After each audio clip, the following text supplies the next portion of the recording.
Are now recording, and we're going to record here. So coming down, 3, 2.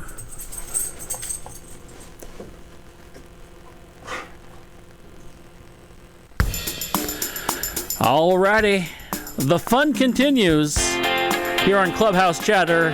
Here's Normor Dez. That's right. So I'm really excited about this next guest. So I found him on Facebook. And he is a baseball legend. He probably will tell you he's not, but he is a scouting legend. He's been in the game for over 70 years, 93 years young. And our next guest is George Genovese. George, did I pronounce your name correctly? Yes, thank you. So what is it's Italian? You have to speak a little slower and a little clearer because I'm having a little problem. Okay. Hearing, So your last name, it's Italian, correct? What's that? Your last name, it's Italian? Yeah. Mm-hmm. And so you grew up, you were born in Staten Island. Now, did you grow up in Staten Island as well? That's right. Okay. I grew up in, I was one of 5 brothers. We all played baseball. I guess I was the youngest, and my brother Chick was the oldest. No, Dom was the oldest, my brother Dom.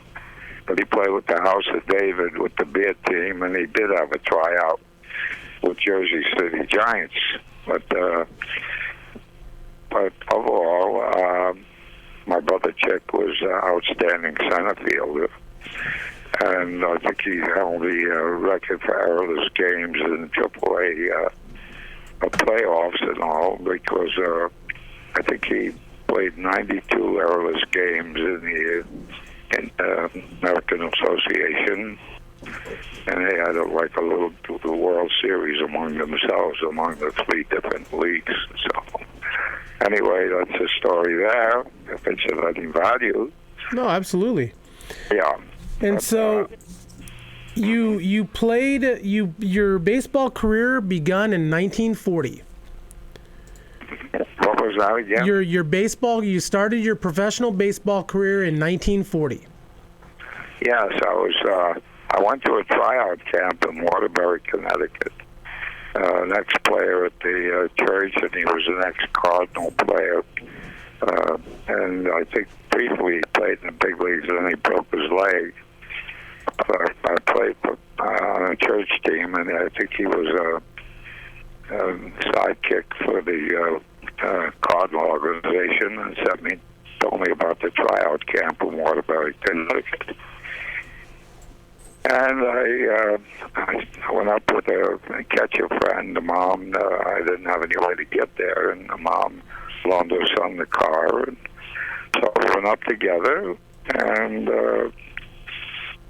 that was the beginning of working out and all that. And as the days passed by, it looked like we were showing up pretty good. And so finally, when they cut him, that was my ride back home. So I went to the scout running the tryout camp, and I said, I'm going to have to go home because you just cut my ride. And his name was Roy Dissinger, the man running the thing. And he said, we want to look at you a little longer. We're going to put you up in a hotel. You sign for your meals, and you'll be all right. And that's the beginning of, looked like I was going to get signed, which I did. And this is the year 1940. So it was funny after we were sick. After I, was sleeping in the barn up there, and the dairy cows were underneath, and so we slept in the hayloft. This other ball player and I, until they cut him, and so then I knew I was going to get signed, and they told me to go on home, and so what I did was the first time in my life that I ever hitchhiked.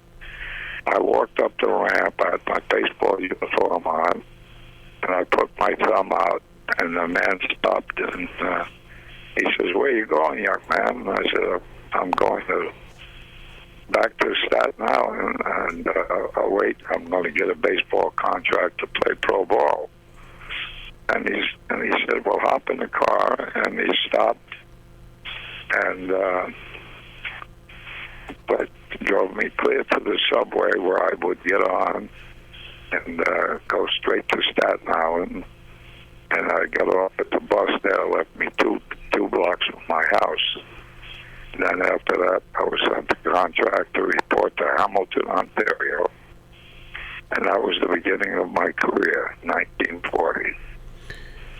And so your baseball career ended in 1957, and you served in the service. You served in World War II. Tell us a little bit about your military service. What's that? Tell us a little bit about your military service. Well, anyway, when I wrote the book there, I just couldn't help but think back years, and I remember that my salary was $80 a month. Wow. And I have to tell you, $80 a month was very sufficient in those times. I was doing something I liked. I loved the game. And I remember we lived in a rooming house there. People that were baseball fans and also used their extra rooms, and there was, I think, 3 or 4 of us. And we would get $2 a month for rent, and $1 a month for clothes. $1 a week, rather. $2 a week for rent, and $1 a week for cleaning our clothes. And then at night, when we get back from the ball game, why they always had sandwiches waiting for us. So we had a pretty nice, and I remember that we used to have to cross over Niagara Falls on Sundays because there was no ball games on Sundays in Canada at that time. So we have to go over Niagara Falls every Sunday and go play in Pennsylvania. Yeah. Is there anything else that I can help you with? Oh yeah. We're just getting started, sir. You know, like I said, you are a scouting legend, and so you have managed. So you've managed the Batavia Clippers in 1952. Yes, the right. St. Jean Canadians in 1953. The Hutchinson Elk in 1954. The Salinas Packers in 1954. And this is the one I find fascinating. You went down to Mexico and you managed for the Tigres del Mexico from 55 to 58. Tell us about baseball in Mexico during that time. Well, I've managed the Tigres, and I have the shirts hanging up here that they sent me because I gave them the first championship and everything. It was marvelous. And here's 2 Tiger shirts hanging from in my den here to remind me we won a pennant for the Tigres, and in both leagues, the Summer League and the Winter League. So I think the people liked me there, and it gave me a lot of credit, I guess, for making baseball pretty good back there. Anyway, I enjoyed my career, and wouldn't change it for the bit. My love for baseball has always been, from the time I was a little kid, I wanted to be a baseball player. And the good Lord has been good to me, and I'm very grateful.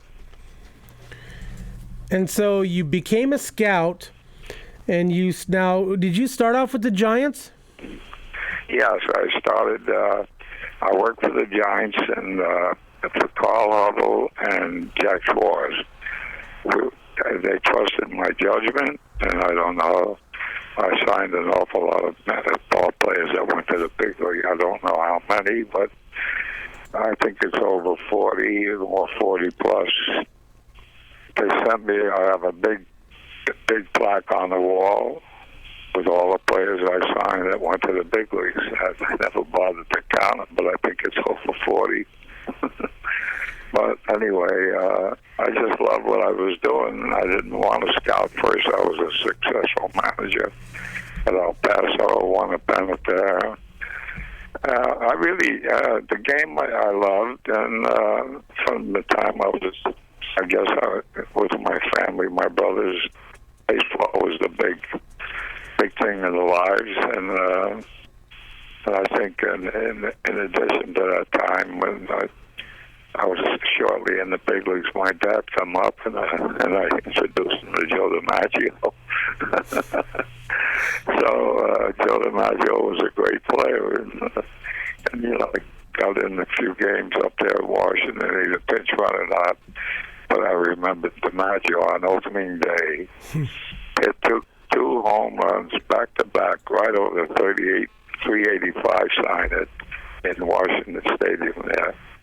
It's a big stadium, and home runs were not that great in the ballpark over there. I forgot the name in Washington at that time.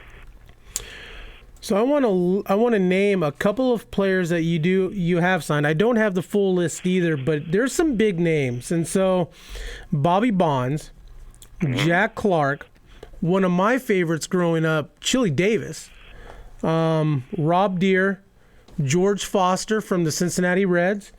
Yeah. Northwest, I'm here in Oregon, Dave Kingman. Dave Kingman lives here in Oregon. Mm-hmm. Gary Maddox, Gary Matthews, Randy Moffett, Matt Noakes. I mean, the list goes on and on. It's amazing.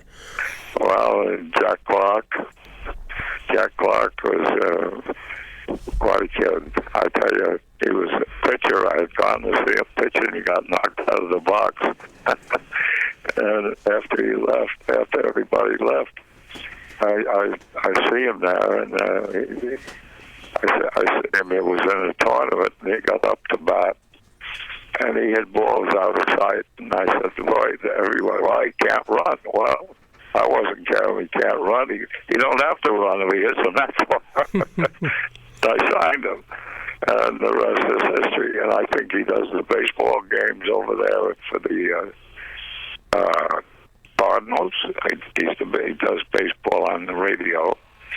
A great kid, great competitor, and he hit I don't know how many home runs, but he played hard. He loved the game, and that's the best I can say.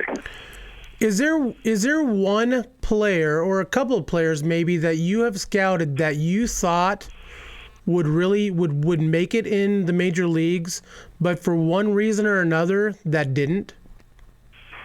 Let's see.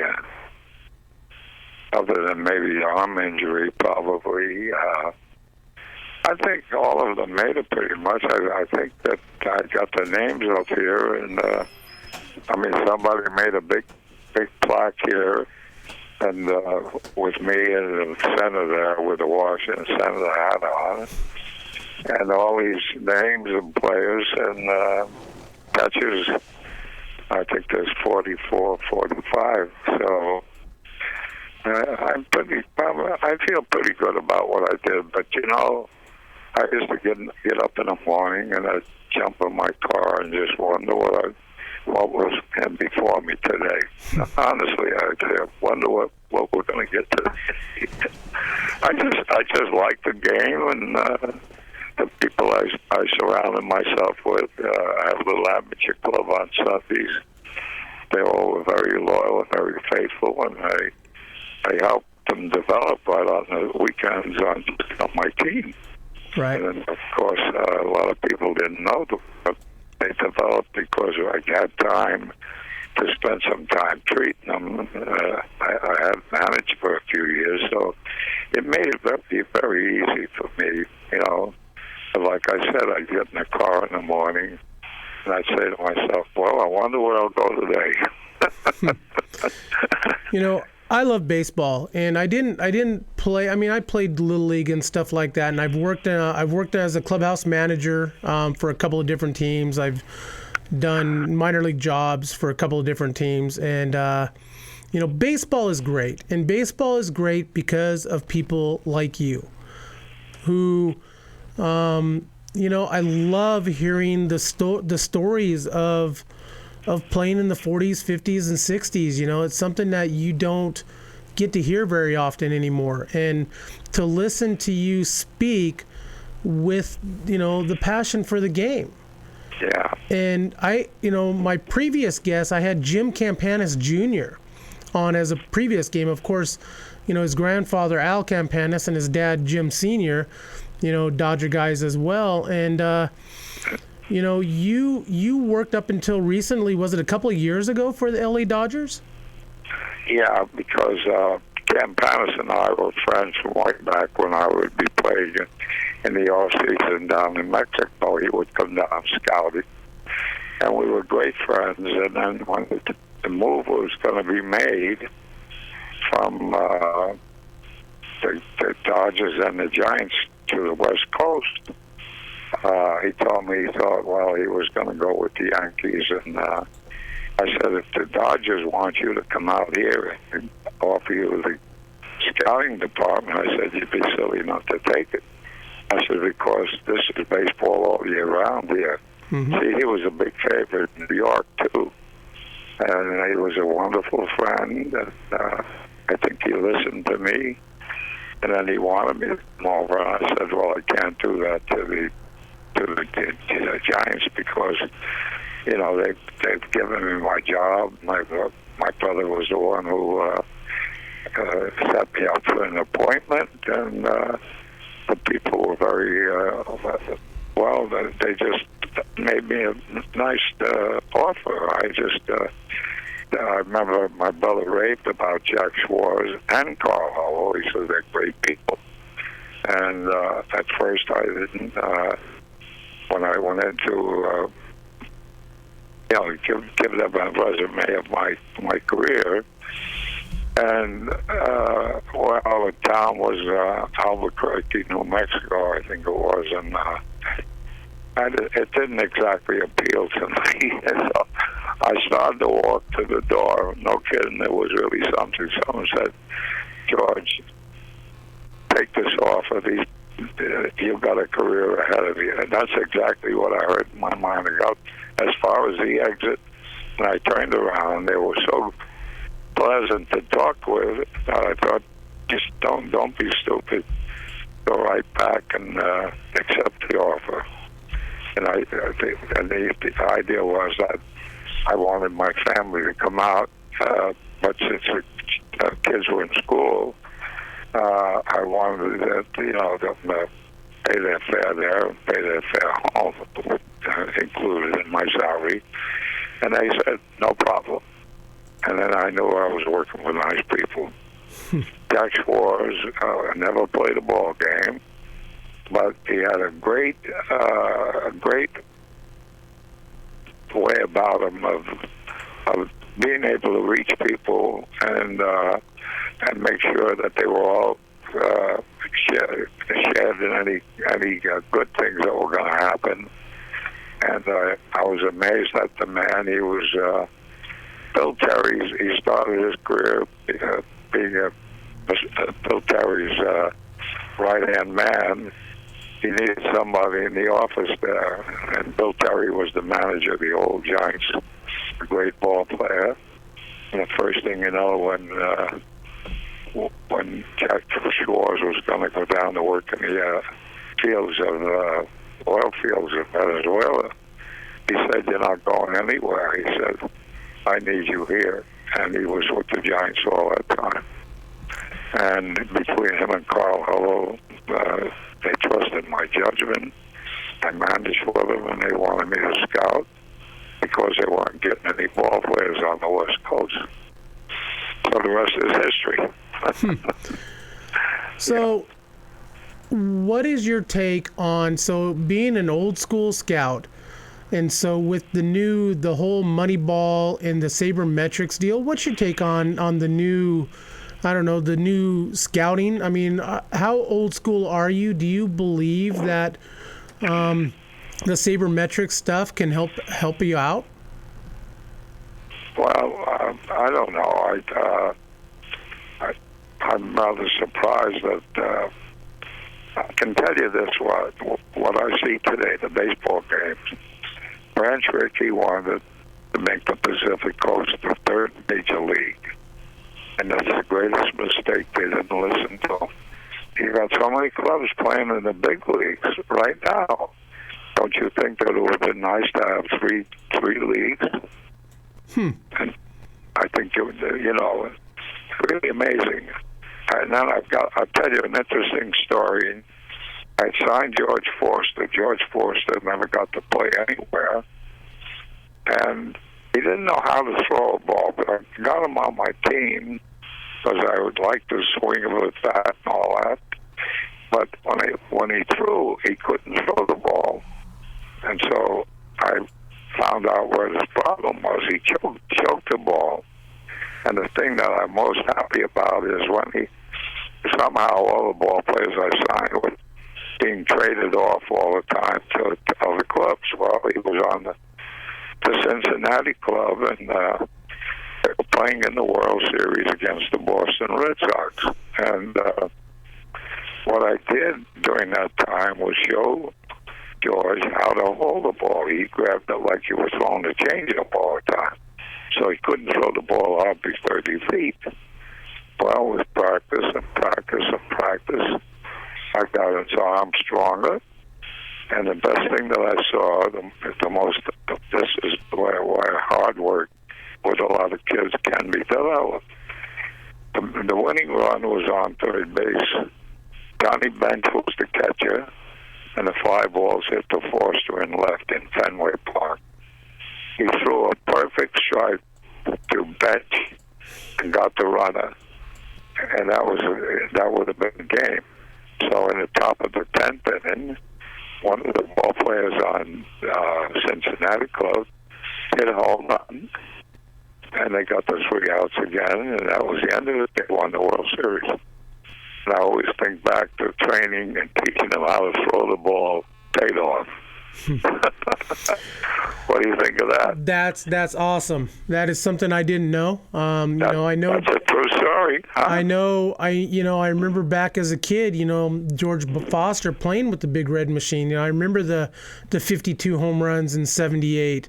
What a machine. I mean, I never knew. So you have a book out. It's called A Scout's Report, My 70 Years in Baseball. And you can find it on Amazon.com. It's forwarded by Tommy Lasorda. So tell us a little bit about, from what I hear that you and Tommy are fairly tight, correct? What's that? Tell us a little bit about your relationship with Tommy. Mm-hmm. Well, yeah.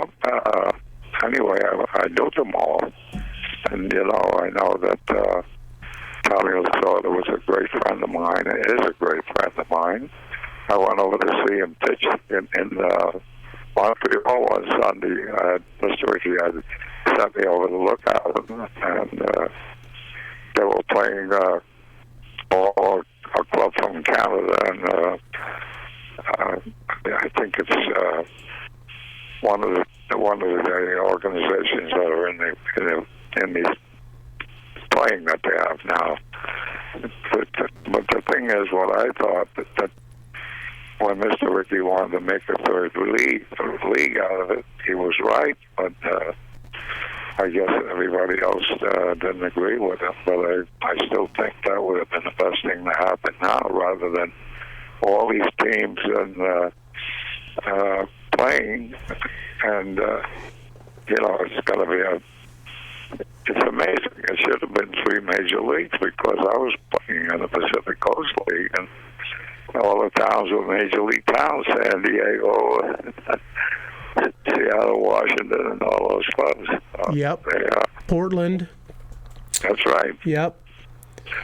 So the man was right. He was, to me, he was the smartest man if I've ever learned anything about baseball. I didn't think he had an idea, but he told me one day, "You're slowing up, George. I have an opening for a player manager in Batavia, New York. Call him and talk over the wife, and then let me know in the morning. There was no doubt in my mind. I figured this guy is smarter than anybody I've ever run across. He had a great sense of humor, and I got to tell you this one. I know that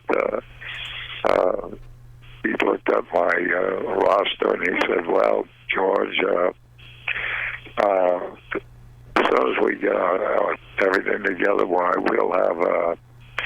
go over the roster with you." And Miller's one of those guys.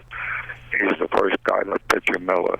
So I said, "Well, thank you." And then a couple of weeks later, we're playing, and he says, "George, what is Miller doing there?" I said, "Well, he's my goose shooter." I had never heard the term before.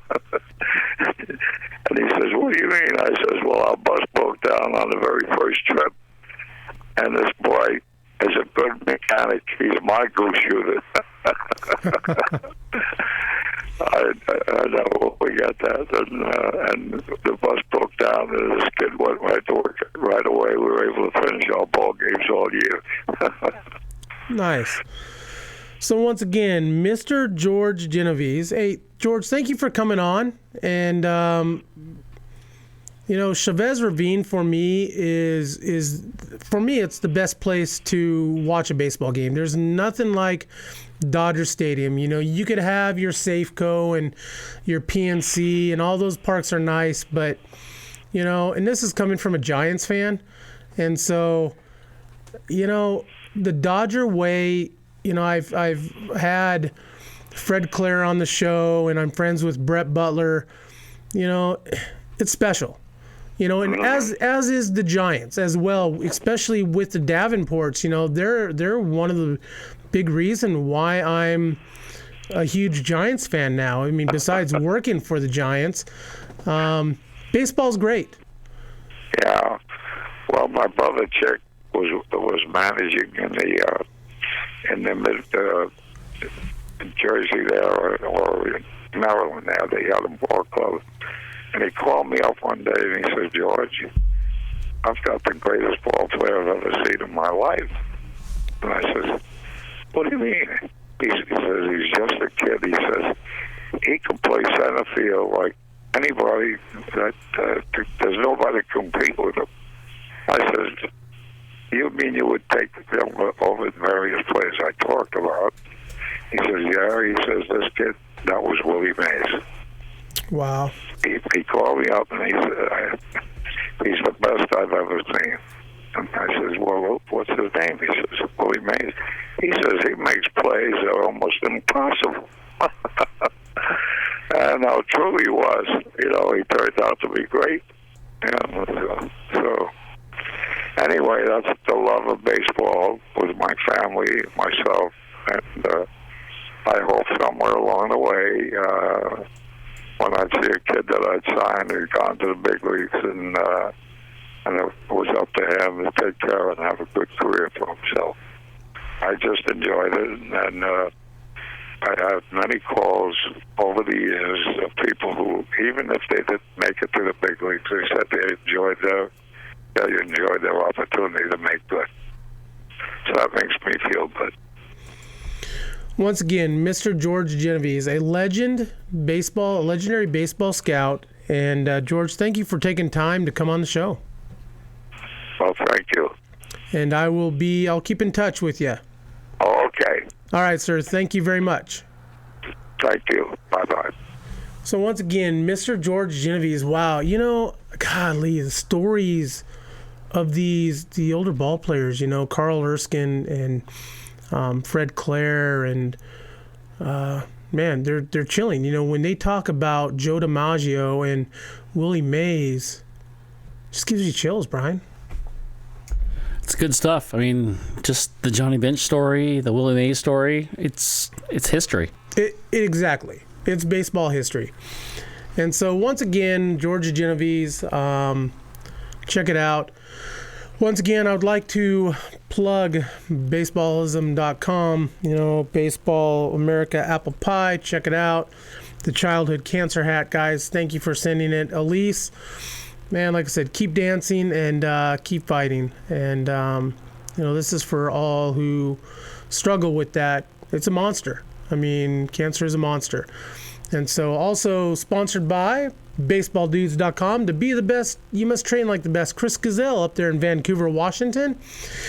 Base by Pros, Mitch Canham and Brent Lillibridge up there in Washington as well, building an athlete sports education. Check them out, basebypros.com. We will have shirts and possibly some bags and some sweatshirts on the way. Mark Canham, MDM Designs, check him out as well. If you need any shirts or anything, give Mark a call. And we stream live at yamhilltoday.com every week, all the time. And if you were interested in sponsoring the show, shoot me an email, normbo18@gmail.com. Brian, we're doing a football game Friday night. Friday night, North Salem at McMinnville. Grizzlies going to come out victorious. Mark it down right here. What time? 7 o'clock is the pregame show. 7:15 is the kickoff on AM 1260 KLYC and also on the internet at klYC.us. And I will be trying. Oh, you'll be there. I'll be trying to fill Mr. Ivy's shoes, which is hard to do. You'll be just fine. But I'll be joining Brian, and we're going to have some fun. Hey, guys, thanks for listening. Thanks for watching us. Spread the word. We got this passion for the game, and we want to share it. And so help us share it, spread the word. Like us on Facebook and whatever. Thank you, guys. We'll see you next week.